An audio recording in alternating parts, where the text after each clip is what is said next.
Buen día, vamos a continuar con el juicio oral de apelación de sentencia en el expediente 189-2016.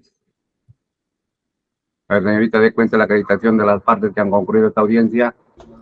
Buenos días, señor presidente, así como señores jueces superiores, miembros de la Tercera Sala Penal de Apelaciones Nacional, así como partes procesales convocadas a la presente audiencia de continuación de apelación de sentencia. Señor presidente y director del debate, doy cuenta a usted que contamos por el Ministerio Público con la conexión de la fiscal adjunta superior Patricia del Carmen Pérez Calderón de la Segunda Fiscalía Superior Nacional especializada en delito de corrupción de funcionarios. Como actor civil se ha conectado la abogada Ana Elisa Roque de la Cruz. En cuanto a las defensas técnicas, señor presidente y director del debate, doy cuenta a ustedes que están conectados por la defensa de Gregorio Santos Guerrero, el abogado Daniel Santos Gil Jarauri.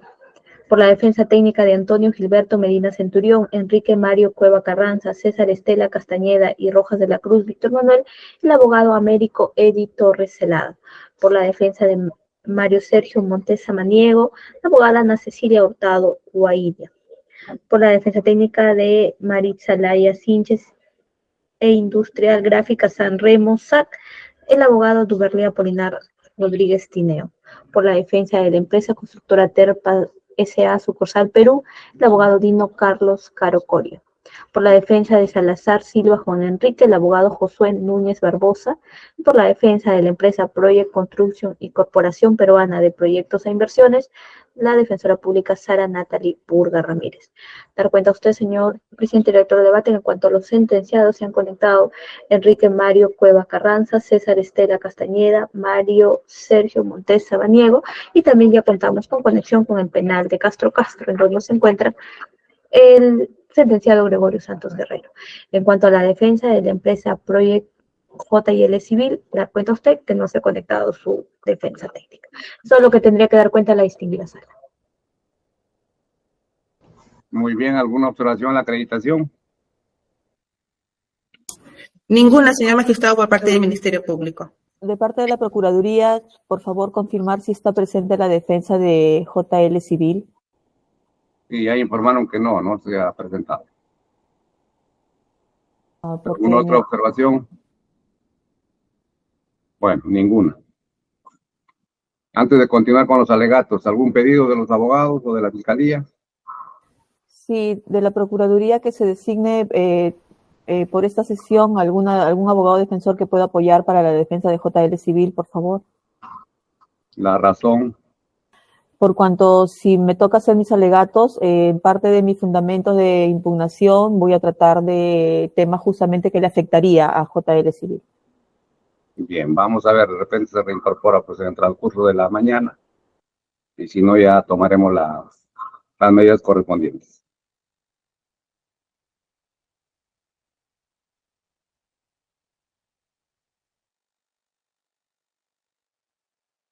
Bien, ahora corresponde escuchar el alegato final del abogado de constructora Aterpa, Sociedad Anónima Sucursal Perú, quien se encontraría, según la sentencia, vinculado con el delito de lavado de activos y con el delito de colusión agravada. Y por ello se le ha impuesto la consecuencia accesoria de suspensión de sus actividades por 2 años. Señor abogado, 20 minutos para su alegato final. Muchas gracias, señor presidente. Con su venia solicito compartir una presentación. Bien, puede hacerlo. ¿La pueden visualizar, por favor? ¿Se me puede confirmar? Sí se ve, sí se ve. Gracias, señor presidente. Señor presidente, la defensa de la empresa Aterpa, sucursal del Perú, solicita la revocatoria de la sentencia que le impone una reparación civil y una consecuencia accesoria de suspensión por 2 años y de forma, digamos, alternativa, solicita la nulidad de la sentencia mencionada. Señor juez, señores jueces, para entender la situación del caso, es importante apreciar la teoría del caso de la Fiscalía que nosotros cuestionamos.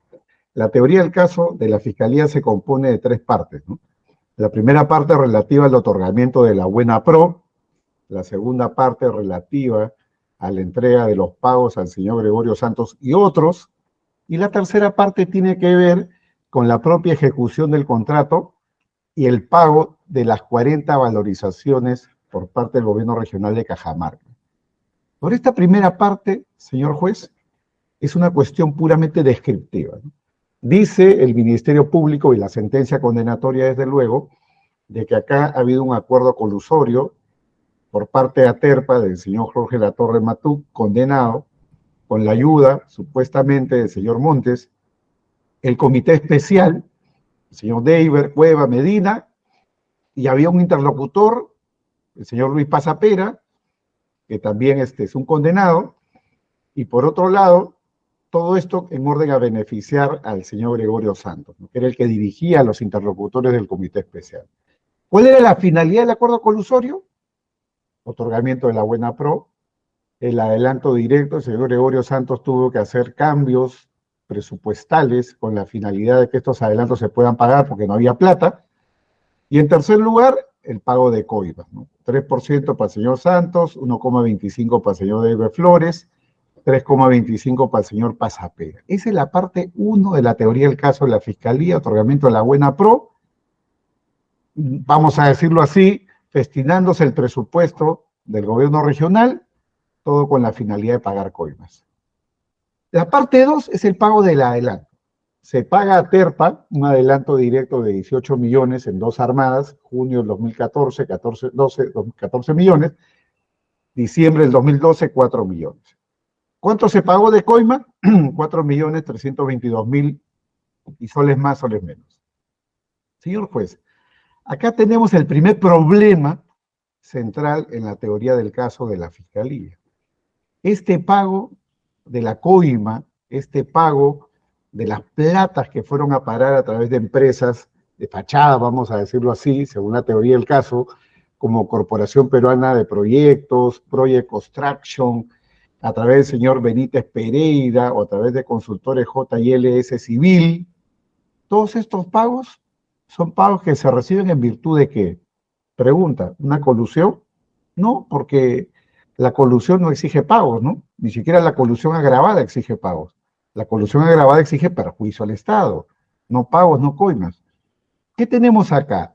Un caso de malversación postulado por la Fiscalía. La Fiscalía no lo ha postulado y alguien podría pensar que esto es malversación porque no había presupuesto dentro del sector Cajamarca, gobierno regional de Cajamarca, y el señor Santos tendría que haber hecho movimientos presupuestales con la finalidad de que haya plata para pagar el adelanto. ¿Qué es? Peculado a favor de terceros, es decir, porque finalmente estamos hablando de plata del gobierno regional de Cajamarca. Plata del gobierno regional de Cajamarca, muy bien, que tiene como administrador el propio señor Gregorio Santos, él es el titular del pliego. Y al final se hace toda esta maraña de contratos, adelantos, cambios en el presupuesto, pero ¿con qué finalidad? Quedarse con la plata, quedarse con una parte de la plata. Y eso, hasta donde yo acabo de entender de mis conocimientos de derecho penal, eso sería más bien peculado. Alguien diría, no, no es peculado, es cohecho, no han hecho toda esta maraña ya descrita con la finalidad de pagar una coima. Señor juez, malversación, peculado o cohecho son actos colaterales, calificaciones colaterales que el Ministerio Público no ha postulado en este caso y que darían una mejor explicación a la situación fáctica. ¿Por qué? Porque, como repito, el delito de colusión no es un delito que exija pago de coimas, cambios presupuestarios o peculados. Son hechos paralelos. Pero en la teoría del caso de la Fiscalía, señores jueces, parte de este adelanto se convierte en el dinero que va a ir a parar a manos del señor Gregorio Santos y otras personas. No voy a describir tantas porque son muchas. Parte 3 de la teoría del caso de la Fiscalía, señor juez. Colusión agravada. Se dice que al pagarse las 40 valorizaciones, no se cuestiona para nada los adelantos. Curiosamente, no se dice que los adelantos estén mal pagados. Se dice simplemente de que esas 40 valorizaciones incorporan unas platas no justificadas. El perjuicio alegado son 17 millones y algo, por cuanto se pagó indebidamente por no ejecutar las actividades utilizadas para calcular el valor referencial previstas en los anexos del TDR. Para decirlo en simple, ha interpretado la Fiscalía que estamos acá ante un contrato de obra. Una cosa es entregar una carretera, obra, te entrego un producto, y otra cosa es un servicio. Te doy un servicio de mantenimiento de. Y eso era algo que estaba diferenciado claramente en los términos de referencia como en el contrato, y eso lo veremos luego. Pero digamos, la teoría del caso de la Fiscalía aterriza y dice, te han pagado más de lo debido porque habían referencias en los TDR que tú no has cumplido, y por lo tanto, la colusión también se produjo para ello. Y es un poco extraño, ¿no? Porque, por un lado, en ese hecho colusorio participan el señor Cueva, el señor Centurión, el señor Castañeda, el propio señor Latorre, y otros particulares que ni siquiera han sido citados al juicio, no han sido emplazados, no han sido denunciados, no se les ha formalizado preparatoria, y menos acusados. Ahora, señor juez, tenemos acá, según la Fiscalía, un presunto acto de autolavado, porque en la parte 2 de la teoría del caso de la Fiscalía, lo que se dice en buena cuenta es toda esta maraña de contratos, donde incluso intervienen abogados, ninguno de la defensa de los que están acá en esta audiencia, desde luego, intervienen abogados haciendo contratos falsos, presuntamente, toda esta maraña de contratos, toda esta maraña, digamos, de empresas, todo esto es con la finalidad de lavar la plata. Plata que viene, según la Fiscalía, plata que viene según la Fiscalía del gobierno. Así como que la plata del gobierno ya estuviera sucia. Y dicen, no, es que la plata está sucia porque proviene de un contrato colusorio. Pero esa plata viene por bancos, esa plata viene con uso del presupuesto público. Es como decir, oye, la plata está manchada ya solamente con el acuerdo colusorio. Por lo tanto, es una mancha indeleble que va a perseguir a la plata, llegue a donde llegue, vaya donde vaya.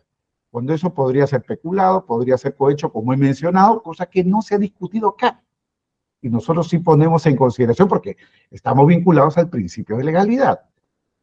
Si es un acto de autolavado, la ley prevé el autolavado, y lo dice claramente, ¿no? Se puede sancionar el autolavado, pero, lo dice toda la doctrina, siempre y cuando esto no lesione el principio de ne bis in idem.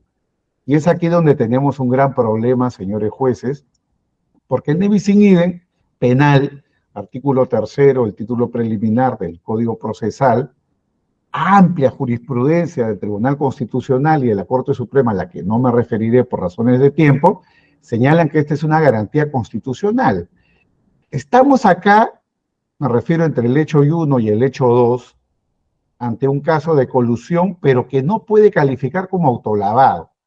Y este es el punto donde yo espero, creemos merecer una respuesta, no solo del Ministerio Público, que la habrá, sino del juzgador, porque en la sentencia de primera instancia se ha razonado cero sobre esta cuestión. Este es un caso de concurso aparente de leyes, que como sabemos, hay concurso aparente de leyes cuando a un hecho mismo le pueden ser aplicables aparentemente 2 o más normas penales. Pero basta aplicar una de ellas para que el hecho quede completamente captado en cuanto a su desvaloración. Por lo tanto, es de aplicación este tipo de casos, o debe tenerse en cuenta el principio de consunción, cuando el delito antecedente desplaza al delito de lavado porque es capaz de valorar exhaustivamente el contenido del injusto del hecho. Me remito al trabajo de un colega peruano, Justo Balmaceda Quirós, donde en su tesis doctoral sobre los delitos de conexión, año 2014, señala que el delito de lavado es un delito de conexión y subsecuencia delictiva. Por lo tanto, no se puede sancionar el acto consumativo o el agotamiento del delito previo y calificar eso como autolavado, porque para que haya autolavado se tiene que hacer algo más, algo más. Entonces, pese a que el posterior lavado del autor es punible, solo uno de ellos puede aplicarse, ¿no? O es colusión o es lavado, o es peculado o es lavado, o es cohecho o es lavado, pero no puede ser las dos cosas a la vez. Estamos, por lo tanto, como diría Mirpuch, ante un acto posterior copenado, que constituye la forma de asegurar o realizar un beneficio obtenido o perseguido por un hecho anterior y que no lesiona ningún bien jurídico distinto al vulnerado por este hecho anterior, ni aumenta el daño producido por el mismo. Señores jueces, la posesión del dinero por quien lo recibe, y en este caso por quien lo otorga, porque defiendo a Terpa, no constituye delito de lavado. Castigar la mera posesión, la mera entrega como lavado, supone castigar 2 veces lo mismo, ne bis in idem. ¿Qué dice la doctrina de ne bis in idem y la ley? No puede haber doble punición cuando hay identidad de sujeto, de hecho y de fundamento. Identidad de sujeto y hecho, estamos hablando de lo mismo. Identidad de fundamento, ahí está la diferencia, bien jurídico. Alguien dirá, una cosa es colusión, otra cosa es lavado. Claro, pero si estamos hablando exactamente del mismo hecho en etapa consumativa. Y es muy raro, ¿no? Porque estaría consumada la colusión, pero como que la colusión se sigue consumando para llegar al hecho 3, o la fase 3, digamos, de la teoría del caso de la Fiscalía. Este tema, señores jueces, está tratado exhaustivamente en la jurisprudencia extranjera, acá en Perú poco discutida, pero la planteamos para la discusión, porque es un tema constitucional. La jurisprudencia de España, Italia y Alemania, como describe Isidoro Blanco Cordero, es muy clara y considera que la sanción del autolavado, en los casos de mera posesión de bienes, supone una doble punición de los mismos hechos. Solo se admite el castigo diferenciado cuando el sujeto realiza conductas adicionales. En este caso, la Terpa, a través de sus empleados, gira los cheques, hace los pagos. Eso es un acto consumativo del delito previo. Acto consumativo, como se le quiere llamar. Si la Fiscalía le quiere llamar colusión, será colusión. Si la Fiscalía cambia de teoría del caso y le quiere llamar cohecho, será cohecho. Coima, lo más simple, lo más doméstico. O peculado, porque estamos hablando del titular del pliego que hizo todo lo que ya hemos descrito para ello. Pero estamos hablando del momento consumativo. Entonces, para que haya autolavado, tendría que haber algo más allá de eso. Si yo recibo en mi cuenta corriente plata de una coima y yo soy funcionario, tendría yo que, al recibir, por el solo hecho de recibir, eso no es lavado. Tendría yo que convertir, transferir esa plata, dársela a terceros, ocultarla, cosa que no ha sucedido, y menos de parte de los señores de Aterpa. Solo se admite entonces el castigo diferenciado en esas condiciones. Entonces, como dice Miguel Díaz y García Conyedo, la mera posesión adquirida por el autor del delito previo no produce una afectación relevante de ningún nuevo bien jurídico. O como dice el propio Isidoro Blanco Cordero, lo cito como autoridad porque es el tratadista, no es abogado, no es defensor, tratadista más importante en Hispanoamérica sobre el lavado, dice, la única posibilidad de que puede existir un delito de lavado de activos es que el responsable del delito previo comience a realizar actos sobre los bienes, esto es, proceda a mover los bienes con la finalidad de ocultar o encubrir el delito. Pero incluso en este supuesto dice, no todo acto sobre bienes de origen delictivo a sabienda del mismo constituye un acto de lavado de activos. Isidoro Blanco Cordero. Algo tendremos que escuchar, algo tendremos que responder. Señores jueces, el Tribunal Supremo Español, y esta presentación vamos con la venia del tribunal a entregarla para que se pueda valorar. El Tribunal Supremo Español tiene amplia jurisprudencia diferenciando esta situación. Sentencia del Tribunal Supremo 884-2012, 8 de noviembre de ese año. Sentencia del Tribunal Supremo 286-2015, del 10 de mayo del 2015, que hace referencia a la vez a la sentencia 202-2007, 20-2001. Sentencia del Tribunal Supremo 362-2017, del 19 de mayo del 2017, que hace referencia a su vez a la 693-2015, sentencia del Tribunal Supremo Italiano, en este caso el 5 de julio del 2018. No la voy a leer porque esto es algo que forma parte, digamos, de la discusión jurídica y que tiende a aclarar de que no todo es lavado, no todo es lavado. Para que haya lavado tienen que haber actos posteriores a la entrega del dinero sucio. El dinero sucio se traslada a las cuentas de Aterpa con el pago de los adelantos. El hecho de que estos adelantos se entreguen a terceros, a título de coima, a título de colusión, a título de malversación, a título de peculado, estamos hablando del momento consumativo del delito previo, es decir, un acto copenado que no puede ser punible o sancionado 2 veces. Alguien dirá, oye, pero han usado contratos falsos, han usado cuentas corrientes. Claro, yo también puedo tener resfriado, me puede doler la garganta, puedo tener fiebre, pero no es COVID. Que hayan síntomas no significa que algo sea COVID. Que hayan síntomas de COVID no significa que haya COVID. Que haya síntomas de lavado no significa que haya lavado.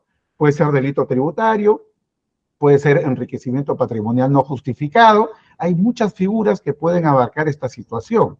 Es decir, que se use cuentas corrientes, que se use contratos falsos, que se use empresa de fachada, no significa de que haya lavado. Alguien dirá, no, más bien es la forma de esconder el delito anterior, hacer que el delito anterior no se note. ¿Cuál es el delito anterior? Bueno, el que querramos calificar, colusión, peculado, cohecho, malversación, el que fuera. Señores magistrados, la defensa, que ya planteó este problema en la primera instancia y no ha obtenido una respuesta motivada de parte del tribunal de instancia, solicita que sea este argumento valorado en la decisión que pueda tomar este tribunal, porque consideramos que es incompatible con el deber ser hablar a la vez de un caso de malversación y un caso de lavado de activos. Entro a las cuestiones, para mí, rápidas y finales, señores magistrados. La consecuencia accesoria. Todos sabemos lo que es una consecuencia accesoria, el tribunal conoce la ley, todos conocen el acuerdo plenario 7 del año 2009 de la Corte Suprema, y además esto ha sido discutido en la propia Corte Superior Nacional, acuerdo plenario número 2/2021. Está claro ya para la jurisprudencia que no hace falta motivar la peligrosidad objetiva para incorporar a la persona jurídica al proceso. Oiga, pero sí hace falta para condenar, para sancionar. En la acusación fiscal no hay una línea sobre en qué consiste la peligrosidad objetiva de TERPA, no hay ni una, para habernos defendido de ello. En la sentencia condenatoria, más allá de utilizar la expresión peligrosidad objetiva, no hay una línea que justifique lo que es peligrosidad objetiva. ¿Qué es peligrosidad objetiva? Ya lo sabemos porque lo ha hecho la doctrina, lo ha hecho la jurisprudencia, incluso la Corte Suprema en una casación en 2018, que es defecto organizativo. Peligrosidad de la cosa de la persona jurídica es defecto organizativo. ¿Dónde está el defecto organizativo de la empresa? No ha habido imputación. Oiga, si no me lo imputas en la preparatoria, en la incorporación, mínimo me lo tienes que imputar en la acusación para que yo me pueda defender en el juicio oral, cosa que no ha pasado. Oye, por lo menos que el juez lo diga si me quiere sentenciar, no lo ha dicho. Lo único que hay es una referencia y una transcripción de la ley. Es decir, como hay delito, por lo tanto, se aplica la consecuencia accesoria. Y muy curioso, porque además, siendo TERPA una empresa formal, una empresa que opera en el mercado, le pone la misma consecuencia que las empresas de fachada. Dice, las empresas de fachada, suspensión por 2 años, la TERPA también. Oye, y la proporcionalidad, se supone, yo entendía que en la doctrina estaba claro que cuando estábamos hablando, por ejemplo, de una empresa de fachada, la consecuencia era la disolución, no una suspensión, pero bueno, es lo que ha decidido el tribunal. En todo caso, señores jueces, no hay referencia alguna a la peligrosidad objetiva de la cosa. Yo insto de forma educada al Ministerio Público a que nos diga en qué parte de la acusación se fundamenta la peligrosidad objetiva y en qué parte de la sentencia se habla de peligrosidad objetiva, porque no se habla. Lo único que se hace es describir el artículo 105, hacer una subsunción absolutamente desmarcada del acuerdo plenario 7/2009 y del acuerdo plenario 2/2021 de la Corte Superior Nacional. Señores magistrados, aunque nosotros no tenemos que probar, sí hemos probado en el juicio lo contrario. Hemos probado más bien de que ATERPA se ha ajustado a la legalidad y que tuvo que despedir al verdadero autor de estos hechos, que es el señor Jorge Latorre Matú. El señor Latorre tenía poderes de hasta $50,000 para poder operar. Incluso tenía un poder especial, como se señala en este cuadro, en la parte final, para poder licitar en provías. ¿Pero qué hizo Latorre? Latorre, colaborador eficaz, sentenciado, condenado, confeso, hacía la emisión de cheques para el pago de las coimas por más de $50,000. Banco financiero. Oye, qué banco tan generoso, ¿no? Qué banco tan generoso. Fue el banquero citado al proceso y al juicio a decir, señores banqueros, ustedes aplicaron los controles antilavado, porque si estamos hablando de lavado, si la teoría del caso de la fiscalía es que esto es lavado por el pago de las transferencias, ¿qué dijo el banquero? Nada, el banquero nunca fue citado a juicio, nunca fue emplazado. Hacía movimientos por encima de lo que permitía el poder. El poder claramente decía $50,000. Y el señor Latorre echó transferencia por 880,000, 593,000, 1,533,000, 250,000 soles, 250,000, 280,000 soles, etc. ¿Qué pasó con el banquero? Nada. ¿Qué pasó con el señor Latorre? Pues ya sabemos, está condenado. El señor Latorre operaba con su correo personal. Y acá está la prueba. Acá está la prueba, acá está la foja, el tomo no lo voy a leer. Usaba su correo Gmail para hacer sus coordinaciones. jlatorrematuk@gmail.com. Obra en el expediente haciendo coordinaciones al margen de los controles de la empresa. Es más, la famosa carta y la firma, ¿no? ¿Quién firma las dos cartas acá por transferencia por encima de 50.000? El señor Latorre, que es lo que está, digamos, encuadrado en celeste, ¿no? La firma del costado es una firma falsa del señor André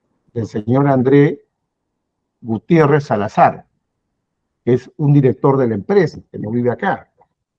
André Pentagner. Señores jueces,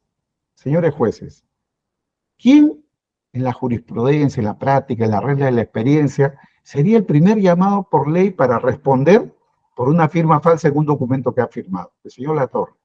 ¿Pero qué dice Latorre? Latorre dice, no, yo no le hice la firma al señor Andrés, pese a que él la firmó el papel.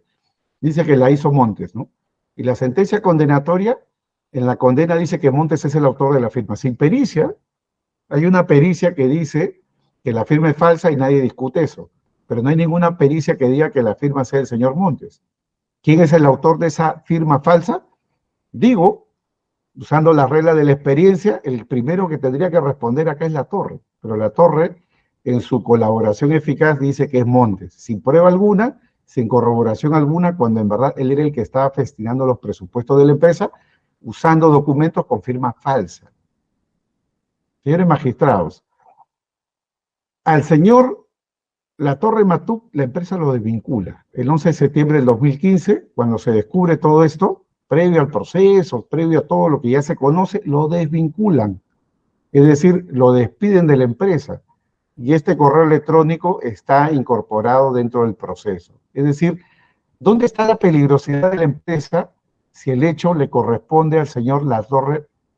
El señor Latorre violó incluso los controles financieros, utilizó documentos con firma falsa. Si falsificó él o un tercero, es irrelevante. Lo cierto es que utilizó un documento con firma falsa, por poner un ejemplo, para poder realizar estas transferencias. Usaba su correo personal, su Gmail, para hacer estas coordinaciones. Y en adición a ello, tuvo que ser despedido.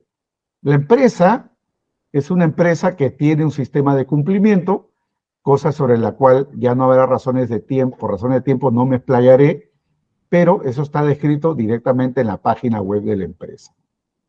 Señores jueces, para terminar, sobre el tema de la reparación, ¿no? Colusión agravada y lavado. ¿Cuál es la foto? Por colusión agravada, la sentencia falla daño patrimonial de 16 millones, daño extrapatrimonial de 5 millones, monto que no ha sido impugnado. La Procuraduría solamente impugna en colusión el daño patrimonial. En lavado de activos, la sentencia falla 1 millón, la Procuraduría impugna, dice que debe ser 3.777.000. Señores jueces, ¿cuál es el problema acá? No hay imputación civil necesaria. El daño tiene que ser probado, y acá no hay prueba del daño. Lo único que ha hecho la Procuraduría es remitirse a los documentos del proceso penal. Los medios de prueba que sustentan la reparación civil son los mismos que la Fiscalía. Había una pericia de parte que había hecho la Procuraduría, de la contadora María del Carmen Castañeda Garay, pero la Procuraduría se desistió. La Procuraduría se desistió en la audiencia el 4 de noviembre del 20. Por lo tanto, la Procuraduría quiere una reparación, alega un daño en base únicamente a los documentos de la imputación penal o fiscal. ¿Qué hay acá? Un problema serio, porque en la carpeta de control se ha establecido que los TDR son referenciales, los TDR no son vinculantes, y estamos acá ante un contrato no de obra, sino un contrato de servicio, que es el gran error en el que se ha incurrido.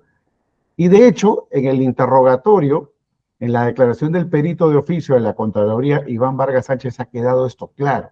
Él ha dicho que no ha sido materia de observación los niveles de servicio, que la verificación de los niveles de servicio no ha sido materia de observación, se ha verificado el cumplimiento de los términos de referencia, y lo reitera, ¿no? Acá está el detalle que entregaremos para su valoración. Los TDR exigían un cumplimiento de servicio y establecían que el contratista debía ejecutar las actividades propuestas de forma alternativa. Por lo tanto, la Contraloría no cuestiona que no se cumplieron con los niveles de servicio que exigía la conservación periódica. Por lo tanto, esa prueba de cargo no es tal. Esa prueba de cargo, más bien al contrario, es una prueba de descargo. Estamos ante un contrato de servicio. La condición central, por lo tanto, es el cumplimiento del nivel de servicio, y eso ha quedado expresado así en la carpeta de control, en el informe pericial de 2017 del señor Neira Torres, el informe pericial complementario del año 2017, septiembre, y el informe pericial del 13 de septiembre del 18. También en las pericias actuadas en las sesiones de fecha 11, 18 y 23 de noviembre del 2020, que es la pericia de parte del señor Mario Montes. Nada de esto, lamentablemente, señores jueces, ha sido valorado. Si el juez, el juzgado, dice que esto no vale, que esta argumentación no vale, merecemos, ¿no? Mínimamente que nos diga por qué no vale, en qué estamos equivocados, dónde radica el error. No lo ha dicho el Tribunal de Alzada. Ya para ir terminando, señores magistrados, ya para ir terminando, la Procuraduría alega un daño extrapatrimonial de 5 millones de soles. ¿Y cuál es el daño? Dice, repercusión social, imagen dañada del Estado, respeto, probidad, eficiencia. Señores jueces, nosotros solicitamos al tribunal precisión. Una cosa en derechos civiles es daño patrimonial y otra cosa es daño extrapatrimonial. Estamos sacando un delito contra el Estado. Por lo tanto, el tema de la repercusión social es irrelevante.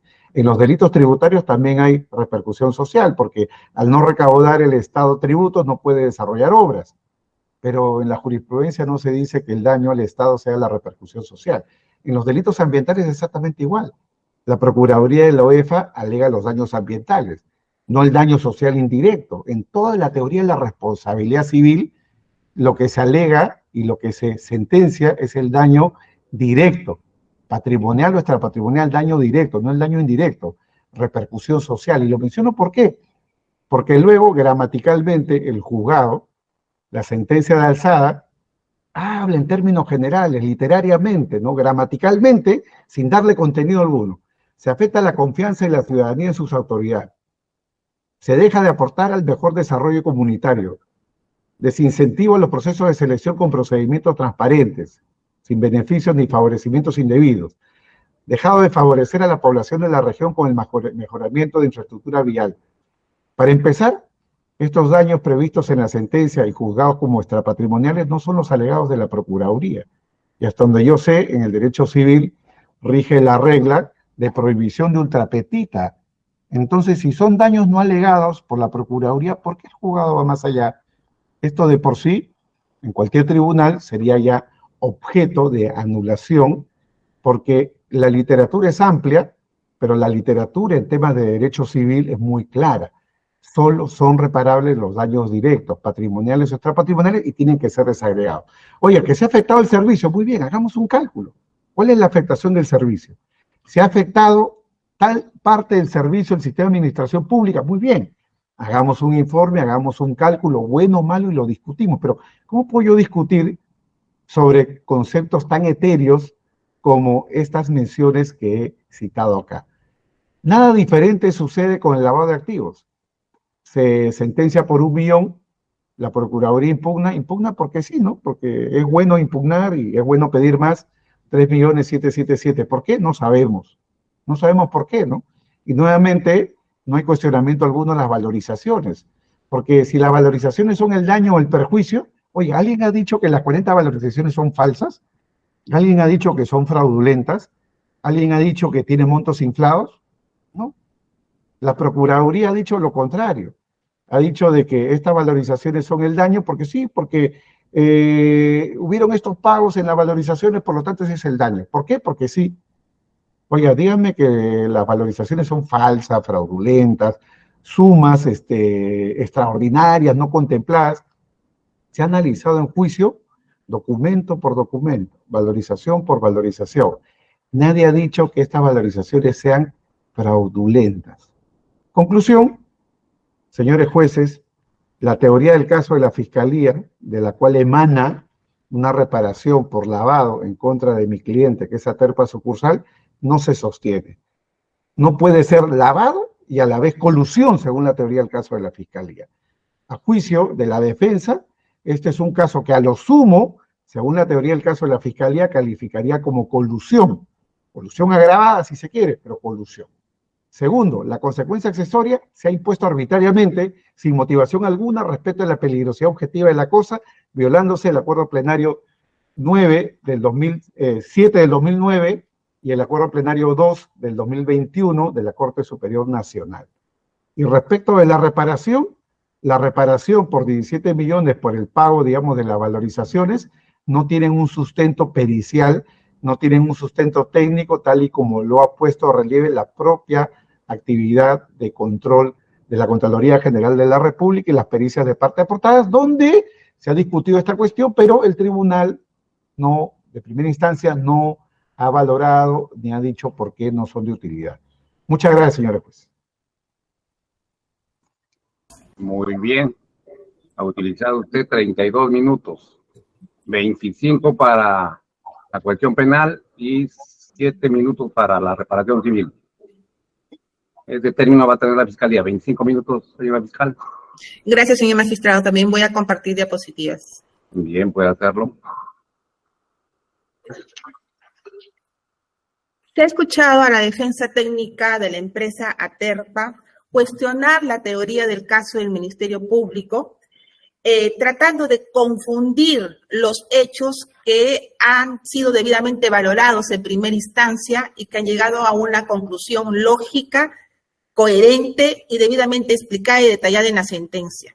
Pero en ningún momento de sus alegatos de clausura ha justificado o ha señalado de que la empresa Aterpa tenía desconocimiento total de la actividad realizada por sus representantes, el señor Jorge Latorre Matú, representante legal, y el señor Mario Montes Amaniego, representante de hecho dentro de esta actividad criminal. Lo que ha señalado es que se lo ha despedido al señor Jorge Latorre Matú. Sí, se cambiaron la representación por el señor Mario Montes Amaniego el 16 de marzo del 2015, es decir, después de 3 años de sucedidos los hechos. ¿Qué es lo que en la sentencia se ha valorado con respecto al delito de colusión agravada y de lavado de activos, teniendo en cuenta que son 2 delitos que tienen bienes jurídicos protegidos totalmente distintos? Y cuando estamos en esta situación ante la figura de la colusión, ya sea esta simple, son de mera actividad, y de agravada, como en este caso, de resultado, necesitándose la primera. Entonces, hemos escuchado que nos ha hablado de la etapa consumativa, tratando de cambiar todos estos hechos, los cuales han sido debidamente sustentados. ¿Y qué es lo que ha tenido en cuenta el ACUO para llegar a aplicar las consecuencias accesorias a la empresa Aterpa? Lo que señala efectivamente el acuerdo plenario 7/2009 en cuanto a que se tiene que, como unas reglas de determinación, justamente establecer que las personas naturales vinculadas a esta empresa tengan una imputación. Y efectivamente, existe una imputación como primer presupuesto contra las personas de Mario Montes Amaniego, representante de hecho, y el señor Jorge Torre Matú, por el delito de colusión agravada, ¿no?, en agravio del Estado. Mario Montes Amaniego, como también lo ha señalado, lo ha detallado ampliamente, participó en el acuerdo colusorio, ¿no?, en representación de Aterpa, a través del señor Luis Carlos Elías Pasapera, y luego el señor Jorge Latorre ratificó este acuerdo colusorio, y es así que se realizaron una serie de actividades tendientes a lograr ¿qué? A lograr que el concurso público 2 con respecto al servicio de mantenimiento de la carretera Choropampa en Cajamarca se le adjudique a la empresa Aterpa. ¿Y cómo comenzaron toda esta situación? La empresa Aterpa, también como ya se señaló en primera instancia y en esta instancia, fue constituida el 27 de abril del año 2010 y figuraban como representantes legales el señor Jorge Latorre Matú y Andrés Pentagana Guimaraes, como apoderados con las facultades contenidas, y efectivamente se le había otorgado al señor Jorge Latorre Matú la facultad solamente para poder girar cheques o disponer de dinero de Aterpa hasta por la suma de $50,000, y al señor Pentagana a sola firma. Ya el señor Jorge Latorre, en su declaración de 3 de marzo del 2020, y también ya lo he mencionado anteriormente, él ha relatado cómo es que conoció al señor Pentagana la idea de constituir en el Perú esta sucursal de Aterpa, la matriz estaba en Brasil, y la idea de poder aquí en el Perú ejercer una actividad similar a la que realizaba en Brasil, siempre ligada al tema del sector público.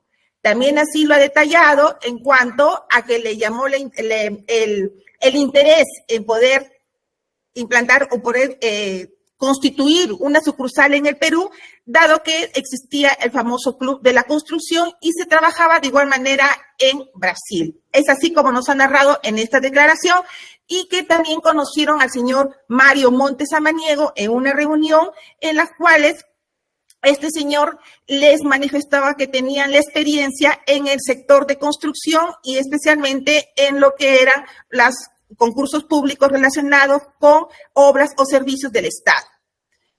Y es así que el señor Mario Montes, luego de la constitución de esta empresa, lo capta para que formara parte de sucursal de Aterpa, sucursal en el Perú, y dada su experiencia y su experticia en lo que era concursos públicos, pudiera él elaborar las propuestas técnicas, y también así lo ha aceptado, y que participó en una primera oportunidad en un concurso público relacionado con el Ministerio de Transporte y Comunicaciones, y que obtuvieron como en la primera oportunidad una propuesta técnica que se obtuvo 100 puntos.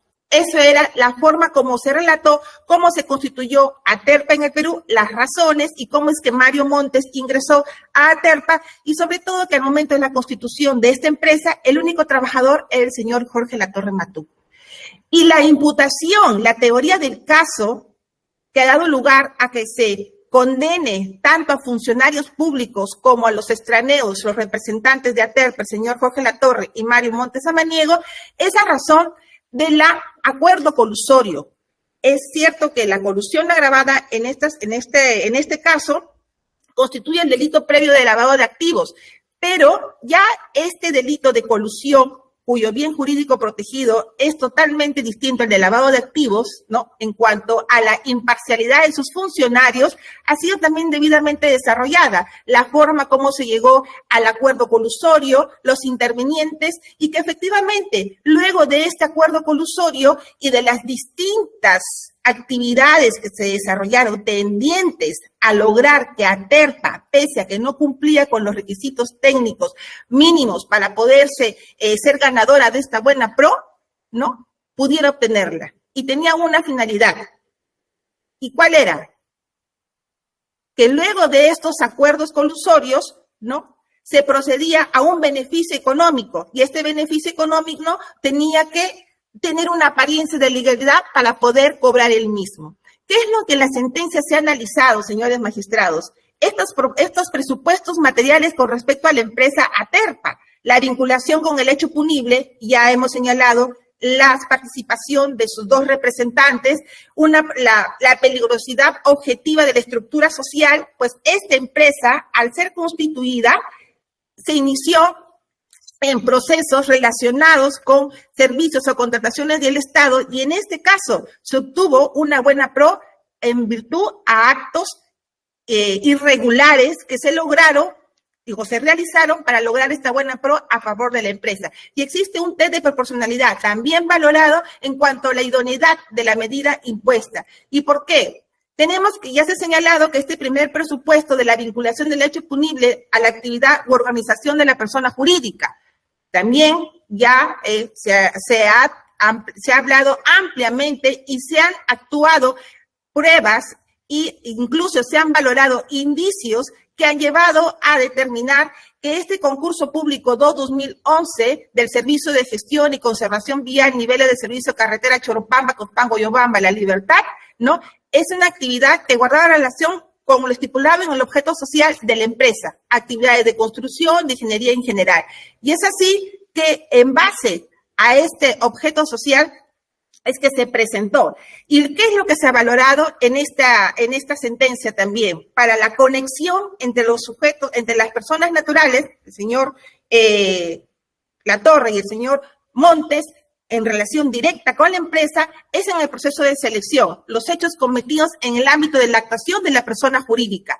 También se ha detallado cuáles son estos hechos valorados: la elaboración de las bases por parte de Aterpa, la intervención en la absolución de consultas, la intervención en la absolución de observaciones, la intervención en la postergación del calendario del proceso de selección, presentación de propuestas técnicas y económicas por parte de Aterpa, la elaboración por parte de Aterpa de la ayuda a memoria para evaluar a sus competidores. Se evaluaron los correos entre Luis Pasapera, David Flores y Mario Montes, de fecha 12 de octubre de 2011, 9 de diciembre del 2011, 26 de diciembre del 2011, 4 de enero del 2012, 13 de diciembre del 2011, 21 de febrero del 2012, 9 de abril del 2012, 7 de junio del 2012, que obran en el tomo 53. En todos estos correos, señor magistrado, se ha podido advertir claramente la manipulación que se realizó con la finalidad de que Aterpa sea la ganadora de la Buena Pro en este concurso.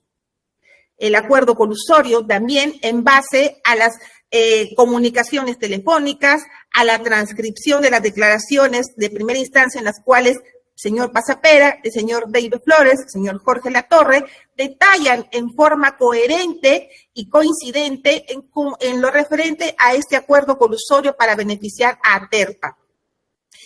Otro hecho también que ha sido valorado un correo en cuanto a la peligrosidad de esta empresa para la obtención de servicios o de obras del Estado es este correo del 8 al 9 de junio del 2012, en las cuales el señor Mario Montes le remite este correo al señor Jorge Latorre, quien a su vez se lo remite al señor André Pentagana, en las cuales se advierte que hablan de dos licitaciones públicas en las cuales están ya conectadas con otras empresas y que se advierte acá que hablan de los players, es decir, de los jugadores, y recomendando Mario Montes que se tomen un interés para que ellos también participaran en estas apoyo a estas entidades, y lo hacían porque la empresa Aterpa aún no se encontraba con la documentación correcta e iba a demorar 30 días. Este es un hecho que también ha sido debidamente valorado.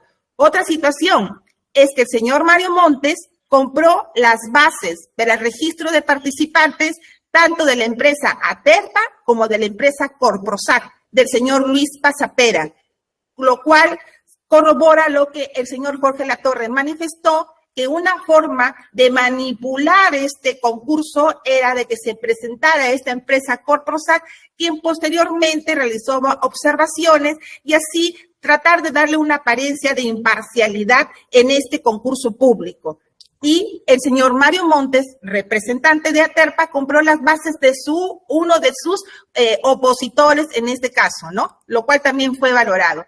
Y luego de todas estas situaciones que se presentaron de las observaciones de las bases, absolución de consultas, se logró formalizar el contrato, puesto que Aterpa se adjudicó la Buena Pro. Es así que el 11 de mayo de 2012 se suscribió este contrato entre la empresa Aterpa con el gobierno regional de Cajamarca, y firmando el contrato el señor André Pentagana, quien era el representante legal, por la suma de 70.477.000 soles. Entonces, esta situación del delito de colusión, los hechos que fueron valorados con abundante documentación, declaraciones testimoniales, declaraciones de los peritos que elaboraron el control por parte de la Contraloría y el perito de parte justamente presentado por el señor Mario Montes, se ha llegado a establecer y a concluir en forma lógica, coherente, y en base a las máximas de experiencia, que existió un acuerdo colusorio y que este acuerdo colusorio permitió, en base a distintas situaciones irregulares, que permitieron que este concurso público sea adjudicado a la empresa Aterpa. Y en la etapa de ejecución contractual, que es el perjuicio que se generó, en este caso, en perjuicio del Estado, ¿no? se ha establecido también que se incrementó este presupuesto para las actividades de conservación vial y por niveles de servicio, ¿no? Aumentando de 29 millones a 36 millones, que no se concluyó la ejecución de obras de actividades previstas cuyos montos fueron reasignados. Y se suscribió un acta de conciliación, la número 229 de 2014, del 29 de diciembre de 2014, en base a un informe 268. Ello originó el incumplimiento del objeto y el plazo contractual. Y este documento fue firmado, como le he señalado, en 29 de diciembre del año 2014 por el señor Jorge Latorre Matute. Y en este caso, en representación de Cajamarca, del gobierno regional de Cajamarca, por su procuradora de ese entonces. Entonces, se ha escuchado, señor magistrados, de que como consecuencia de los actos irregulares del señor Jorge Latorre, se lo despidió. ¿Después de cuántos años? Después de que se pagaron los adelantos directos, después que se elaboraron documentos ficticios, que no se ha escuchado tampoco aquí a la defensa técnica decir que esos contratos que se celebraron con las empresas Project, Corprosat y las empresas consultores del señor Jorge Benítez cumplieron con su objetivo. Ha tratado, en todo caso, de minimizar estos contratos como algo que puede ser un indicio de lavado de activos, pero que necesariamente no era un lavado de activos, tratando de justificar este accionar que es totalmente grave y evidente. Al señor Jorge Latorre se lo despidió en el 2015, luego de que se originó todo este daño al Estado. Y así se ha sido debidamente detallado en la sentencia, porque si es que Aterpa hubiera querido desvincularse de alguna forma del accionar del señor Jorge Latorre, que supuestamente lo que tratan de direccionar es que él actuaba a nombre propio, ¿no? Desde un inicio, al advertirse estos depósitos de dinero irregulares y de estos 3 contratos irregulares, estos 3 contratos ficticios, hubieran tomado las medidas correspondientes, pero no lo hicieron. Porque la empresa es abiertamente claro que se utilizó para poder obtener de una manera ilícita un concurso público, lo cual es como consecuencia de un acto colusorio, y que posteriormente esa empresa se prestó para efectuar el delito de lavado de activos y así de darle apariencia de legalidad a este dinero. Dinero que sí es cierto, proviene de las arcas del Estado, y así es como es la modalidad que se estaba trabajando en estos últimos tiempos para perjudicar al Estado. Pero sus efectos es lo que así ha sido detallado en la sentencia, que es como consecuencia del pago de los adelantos directos, es el delito que se ha cometido, el delito de lavado de activos. Este pago de coimas, como también ha señalado, tratando de direccionar a un presunto delito de peculado, de malversación de fondos, de cohecho, realmente sorprende. Pero son argumentos de defensa que no tienen ningún sustento objetivo y mucho menos legal. En este caso, el Ministerio Público ha detallado claramente su postulación y así ha sido también recogido en la sentencia en materia de apelación y debidamente detallado. Este pago de coimas en virtud de este acuerdo colusorio es a razón del pago del adelanto directo, y ya también acá se ha establecido que el monto del contrato se fijó con un valor referencial que no tiene una fuente. ¿Y cuál era la finalidad de obtener un mayor monto del valor referencial del contrato? Obtener un mayor número, un mayor porcentaje del pago de adelantos directos y así consecuentemente proceder al pago de las coimas acordadas. Y como consecuencia del delito de colusión, dando pie a que este dinero obtenido ingrese al tráfico jurídico de una forma legal. Es por eso la elaboración de estos contratos. Este pago del adelanto directo también ya se ha debatido las fechas, las formas como que se procedió al pago de mismos. Entonces, esta peligrosidad objetiva de la estructura social de la empresa es que se está supeditada a que los hechos imputados se cometieron en el marco de un proceso de contratación, en la prestación de servicios a favor del Estado conforme al objeto social de la referida empresa. Que esta situación evidencia además que el hecho de que desde un inicio de la formación de la empresa de Aterpa de Perú ya existió una voluntad criminal, puesto, como señalaba el señor Jorge Latorre, ya tenían conocimiento que aquí se trabajaba en el Perú con el famoso Club de la Construcción, y así lo ha declarado el señor Jorge Latorre en su declaración del 3 de marzo del 2020. Entonces, esta suscripción de contratos valió como un acuerdo privado, incluso ya se ha detallado también y reconoce que estos documentos han sido elaborados porque tampoco da pie a la negativa, puesto que en estos documentos privados figura la firma del señor Jorge Latorre, figura la firma del señor Luis Pasapera, y es en base a la información de estas personas que en un primer momento tuvieron la condición de colaboradores eficaces ya develados, se proporcionaron esta documentación y en ningún momento se ha escuchado negar que o señalar que el objeto de la suscripción de estos contratos fueron debidamente ejecutados por ATER, porque no fue así. Entonces, este acuerdo privado incluso ha sido tan temerario, señores magistrados, que en él consta que se les iba a pagar el 7.5%, que era el monto total de la propuesta económica ofertada. Y es lo que han relatado, que se llegaron a un porcentaje en distintos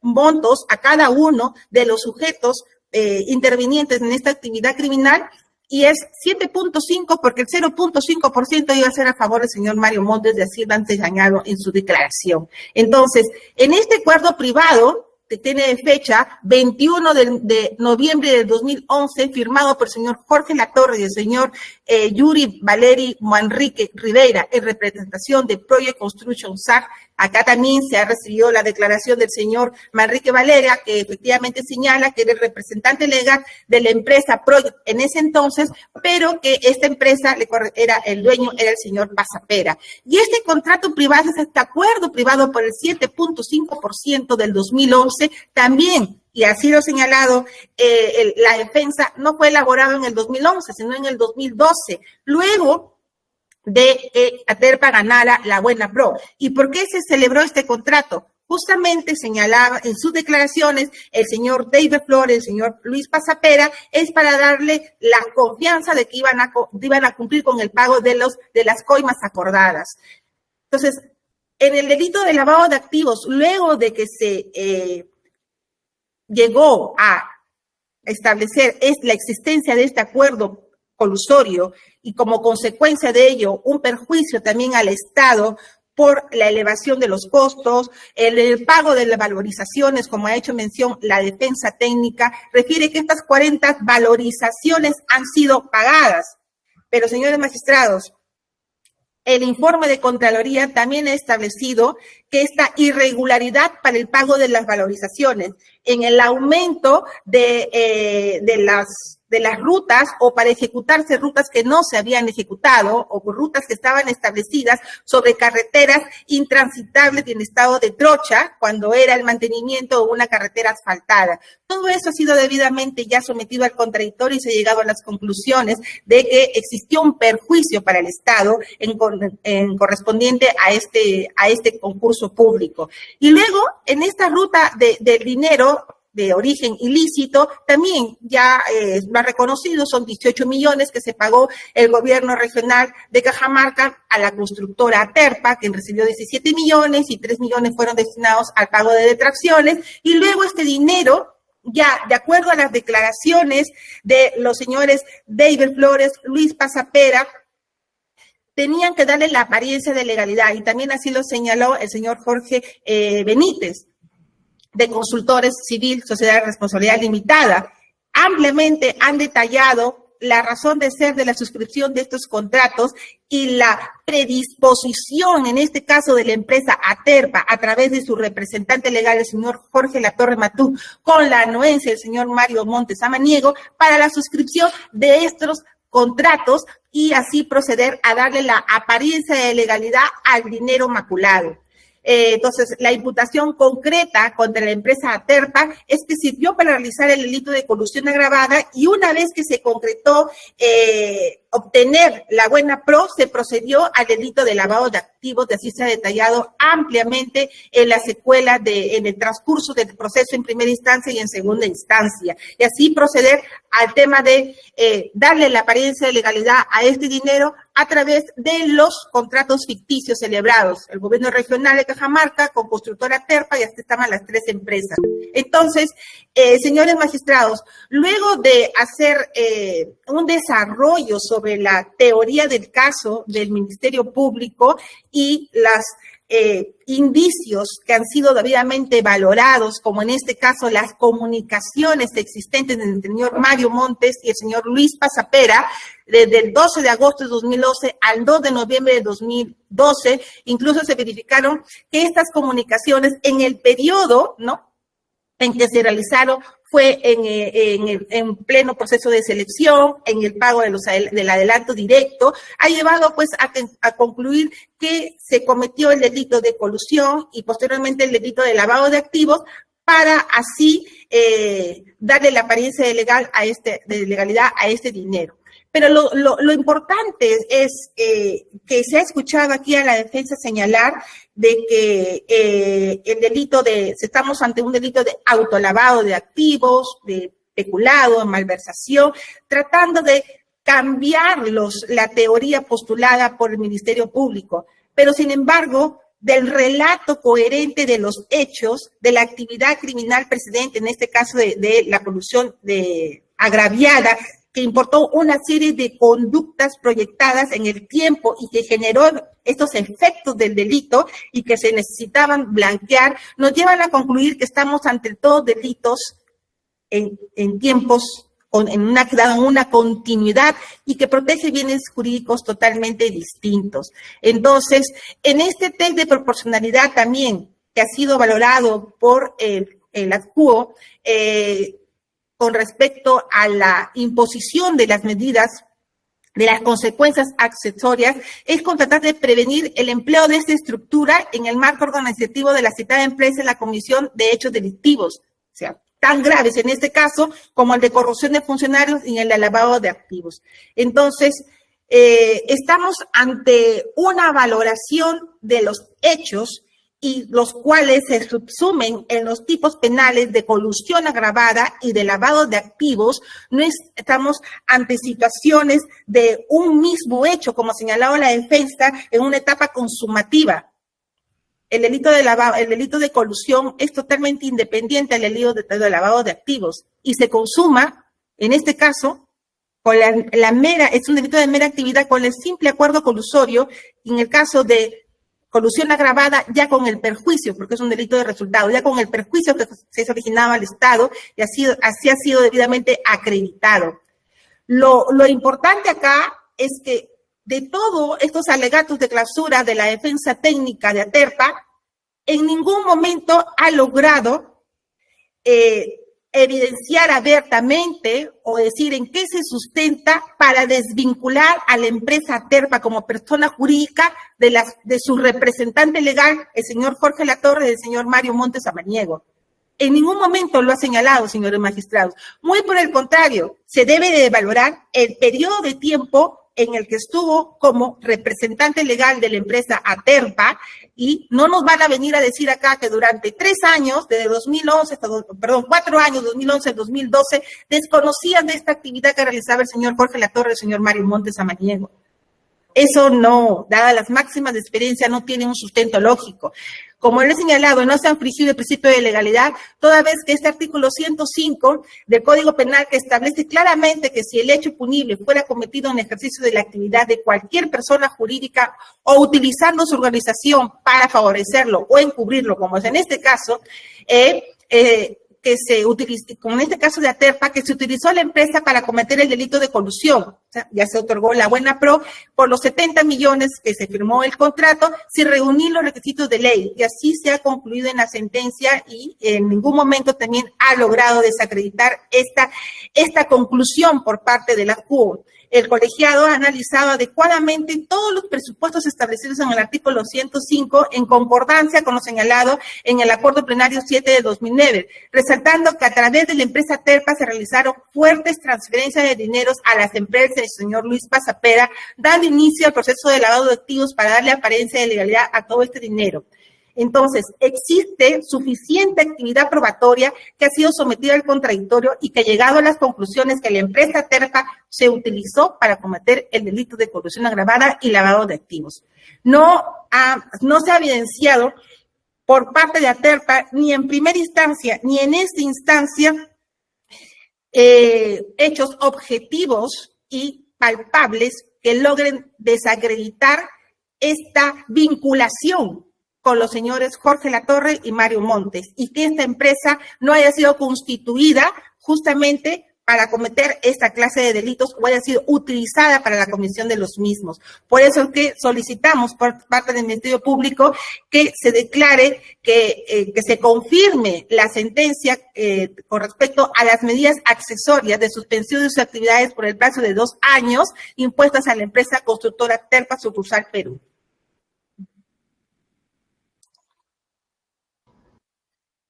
Muy bien, ahora sí la Procuraduría, 7 minutos para referirse a lo que ha señalado la defensa respecto a la reparación civil de Aterpa, pero no a su recurso, doctora, sino a que se confirme o qué hacemos con la reparación civil que la defensa cuestiona.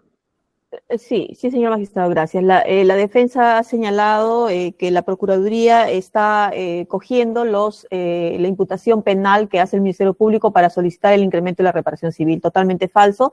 De manera reiterativa, en mi intervención he venido señalando que el incremento que solicitamos por daño patrimonial en cuanto al delito de colusión agravada… Doctora, vuelvo a insistir, no se refiere al incremento, pues.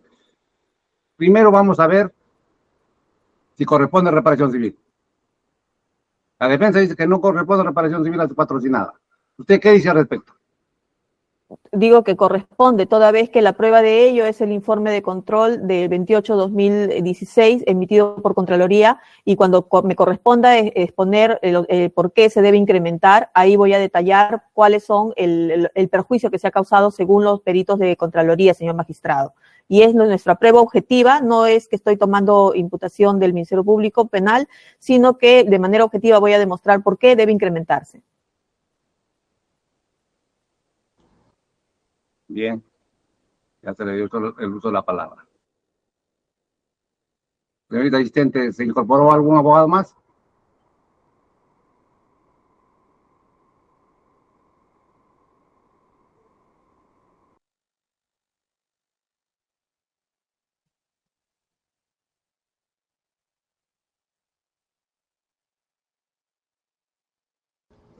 Señorita asistente de audiencias.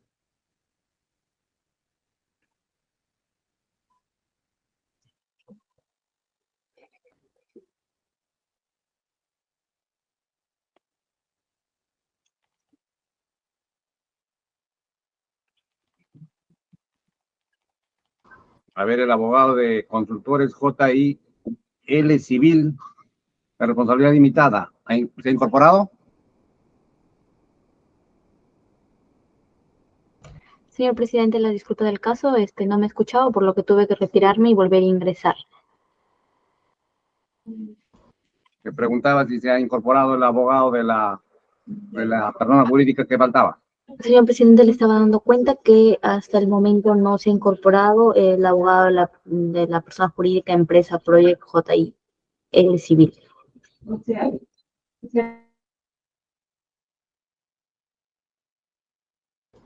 Bien, siendo así, para no recortar su derecho de defensa, vamos a suspender esta audiencia para en la próxima escuchar a la parte civil y a todos los abogados que quieran intervenir, ¿no? Respecto al incremento de la reparación civil.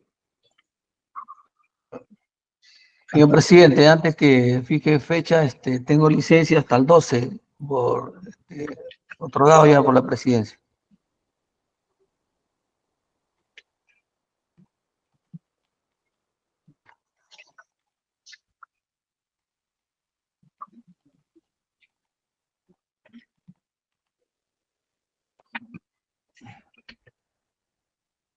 El miércoles 13 tendría que continuar.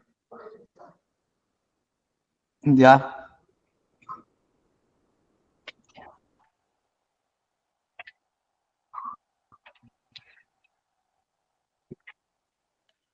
Seis, siete. y el 13, octavo día. La última sesión para alegatos finales. Bien, entonces suspende la audiencia para continuar el 13 de septiembre, 10 de la mañana. Gracias. Buenos Gracias. días. Hasta luego. Gracias a todos. Buenos días.